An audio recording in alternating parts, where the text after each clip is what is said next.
जय शिवराय मित्रांनो, बलिदान मासचा आजचा 9वा दिवस. संभाजी महाराजांच्या जीवनचरित्रावर आधारित छावा कादंबरीचे आपण वाचन करत शौर्यगाथा या चॅनलवर वाचन करत आहोत.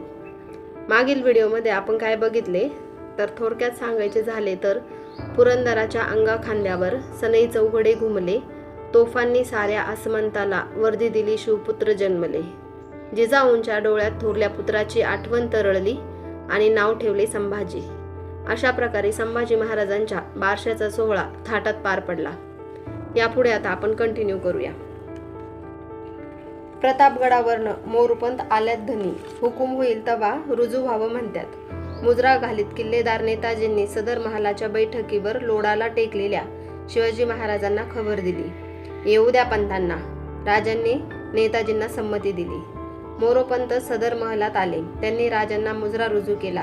केळीच्या मोन्यासारखे ते उंच होते. त्यांचा रंग आणि भाव तसाच प्रसन्न होता. बोला पंत, प्रतापगडाच्या तटबांधणीचे काम पुरं झालं हे ऐकायला आम्ही उत्सुक आहोत. होय राज, जवळजवळ सारं काम पुरं होत आलं. राहिलं ते जमादार खाण्याची ताकद थोडी कमी पडली म्हणूनच. पण ते एवढा हिसाब धरावा असं नाही. आम्ही जातीनिशी रुजू झालो ते एक खाशी खबर स्वामींच्या कानावर घालण्यासाठी. कोण खबर? बोला पंत. राजांच्या भुवया चढल्या. महाराज, गडाच्या तटबांधणीला मोठा शुभशकून झाला. बांधकामात कारागिरांना एक स्वयंभू शिवलिंगाचं दर्शन दिलं. मोरोपंतांची मुद्रा ते सांगताना उजळून गेली. जगदंब पंत, मोठी योगायोगाचीच बाप आहे ही. बाळराजांचं नाव आम्ही शंभू ठेवलं आणि गडाच्या बांधकामात स्वयंभू शिवलिंग सापडलं. बघू प्रतापगड आम्हाला श्रींच्या कार्यात कोणता शुभशकून करतो ते. तुम्ही हात ओले करून घ्या. आम्ही जातीनिशी तुमच्याबरोबर प्रतापगडाकडे निघू त्या शंभूच्या दर्शनासाठी. गडाच्या दरडीवरच्या निवडुंग आणि करवंदीच्या गर्दाव्यात रंग बदललेले शेंदेरी सरडे शिळ भरू लागले. त्यांना मृगाच्या पावसाळ्याचा सपळ लागला. मावळाच्या भातखसरातील तरवे रानशेणींनी, चागळ्यांनी आणि घाणेरीच्या काट्यांनी जाळून कुणबियांनी बियाणासाठी भाजक्या भुईची कूस तयार केली. राजे पुरंदरेश्वराचे दर्शन घेऊन आले. आम्ही येत आहोत अशी वर्दी त्यांनी सईबाईंना पाठवली. आज राजे पुरंदर उतरून प्रतापगडाकडे कूच करणार होते. त्या खबरीने सईबाईंच्या मनात काहूर माजले होते. उगाच त्यांचा एक हात एकसारखा बाळराजांवरून फिरत होता. आज आम्ही गड उतारणार. विचारात गुंतावा झालेल्या सईबाई राजेंच्या बोलांनी भानावर आल्या. त्या अवस्थेतही त्यांच्या मनात समोर राजे उभे असलेले पाहून विचाराला हे असंच रानावाऱ्यासारखं सपळ न देता येणं नि निघून जाणं. कुणबिनीने मंचकाखाली ठेवलेल्या धुनीतल्या तिखट धुराने त्यांना ठसका लागला. तब्येतीस जपा. या गडावर वारा बळजोर. आता पडल्या पावसात तो बेगुमान होईल. गैरअंदाज खुल्यावर येऊ नका. बाळराजांना सांभाळा. ज्योतिषी म्हणतात ते रुद्र होऊन आलेत. रुद्र सांभाळणे कठीण. राजांनी वाकून सईबाईच्या कुशीतील शंभूबाळांना उचलले. काजळ भरल्या, तीठ रेखाटल्या त्यांच्या बालमुखावर राजांची नजर स्थिरावली. ते स्वतःशीच मंद हसले.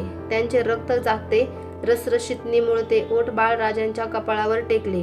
शिवगंधाला घेऊन त्यांच्या कपाळाचे कातडे टोपाकडे किंचित वर सरकले. डोळे क्षणभर मिटले गेले. बाळशिवावर ओळंबून स्थिरावलेले ते प्रसन्न शिवबल सईबाई धुराने लागणारे ठसके घशातच रोधून एकटक पाहत होत्या. त्यांचा सावळा चेहरा उजळला होता. राजांनी डोळे उघडले. हातातील बाळराजांना सईबाईंच्या जवळ ठेवले. त्यांना बिलगते घेण्यासाठी पसरलेल्या सईबाईंच्या हातातील नाद भरल्या कंकणाचा स्पर्श राजांच्या सडक बोटांना झाला. दोघांच्याही मनात उदंड सूर किनकिनले. येऊ आम्ही म्हणत राजे सीधे दालनाबाहेर पडू लागले. सईबाईंना काहीच दिसत नव्हते. दालनात दाटलेल्या धुरामुळे की त्या तिखट धुराने डोळ्यात उभ्या राहिलेल्या पाण्यामुळे ते त्यांनाच कळत नव्हते. जिजाबाईंनी हातावर ठेवलेली दह्याची कवडी ओठाआड करून राजे मोरोपंत, मानकोजी, तानाजी, नूरखान यांच्यासह पुरंदर उतरले. प्रतापगडाकडे राजे गेले. पाठोपाठ राजांचा राणीबसा राजगडाकडे पावता झाला. ओली बाळंतीण म्हणून साईबाईंना हा पावसाळा पुरंदरावरच काढावा लागणार होता. 3 महिने तरी त्यांना हलविता येणार नव्हते, म्हणून एकट्या पुतळाबाई पुरंदरावर मागे राहिल्या. काळ्या मुंग्यांचे भिरे रांगा धरून पावसाळ्यासाठी जाणाऱ्या रसदीचे पांढरे अन्नकण तोंडात घेऊन उंचाव्यावरच्या वारुळाकडे जाताना दिसू लागले. खाशा महलावरच्या झडी गड्यांनी बांधून घेतल्या. सरपणाची जळाऊ लाकडे दगडी कोठारात आबादान झाली. पुरंदराच्या वाऱ्याने अलवार गारवा पांघरला. आभाळाच्या मैदानात मिरगाने ढगांची आपली काळी भरदार घोडी उतरवली. सपसप चौकून उधळून त्यांनी मावळी मुलखवार एल्गार केला.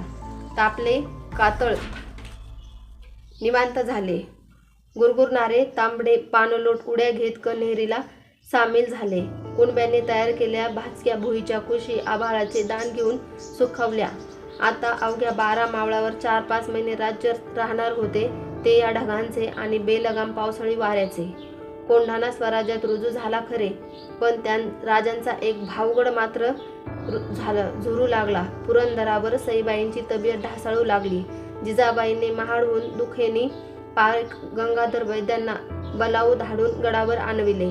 गेले कित्येक रोज त्यांनी आपले वैद्य डोळ्यात तेल घालून राबविले होते व औषधी पाल्यांचे रस, काढे, मात्रा प्रयोग, शेर हर एक उपाव करून ते थकले होते. त्यांना व्याधीचे निदान कळून चुकले होते. जिजाबाईंच्या खाजगीच्या महलात ते हातातील विविध गुणांच्या अष्टमात्रा चाळवीत खाली मान घालून उभे होते. वैद्य बुवा, आमच्या सुनबाई अंग धरत नाहीत. तुम्हीहून आम्हास काही बोलत नाही. हा कोण मामला? आम्हास धीर निघत नाही. जिजाबाई आपली व्यथा उघडी केली.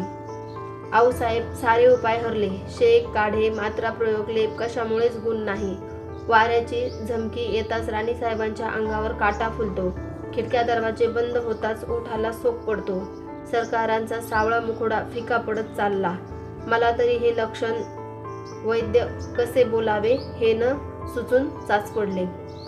कसलं वाटतं वैद्य बुवा? जिजाबाईंचा आवाज कातरला होता. हे बाळंत व्याधीचं लक्षण आहे आऊसाहेब. वैद्यांचा आवाज घोगरा झाला. मान अधिकच खाली गेली. हातातील अष्टमात्रा त्यांनी कसनुषा चाळविल्या. बाळंत व्याधी? अंगावर बीज पडल्यासारख्या जिजाबाई सुन्न होऊन स्वतःशीच पुटपुटल्या. त्यांच्या अचल डोळ्यासमोर 2 मुद्रा तरळत होत्या.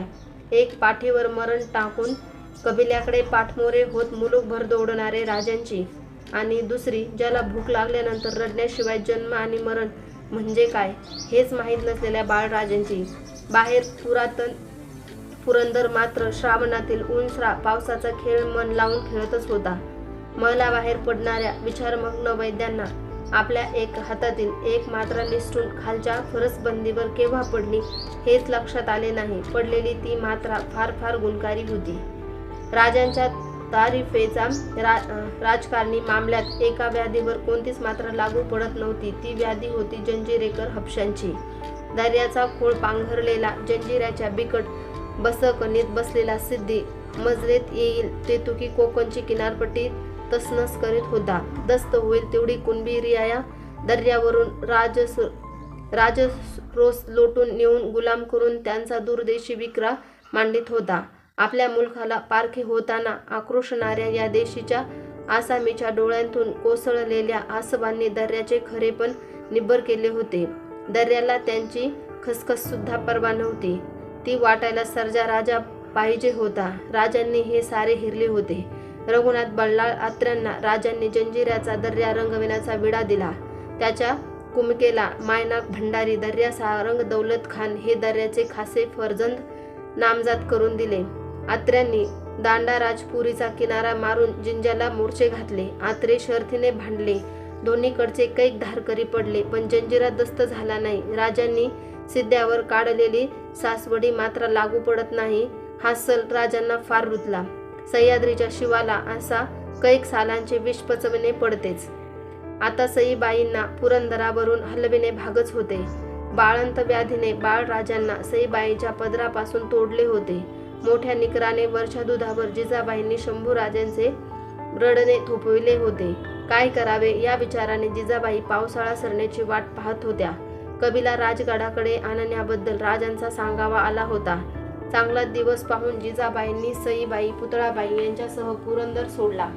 मेने राजगडाच्या वाटेला लागले. बाळराजांना खांद्यावर घेऊन भुई तुडवू लागले. बाळशंभू राजगडाकडे चालले. किल्ले राजगड.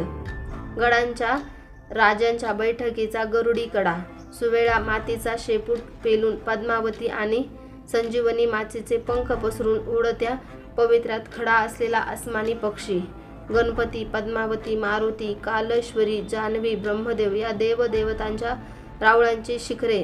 स्वर्गाच्या पायरीला भिडवणारी 12 मावळातील उच्चासनी पंढरी. राजांच्या मर्मबांधाच्या कैक यादगिरी जपून ठेवणारी कातळी कुप्पी. किल्ले रायगड डोळ्यांच्या बाहुल्यात आला.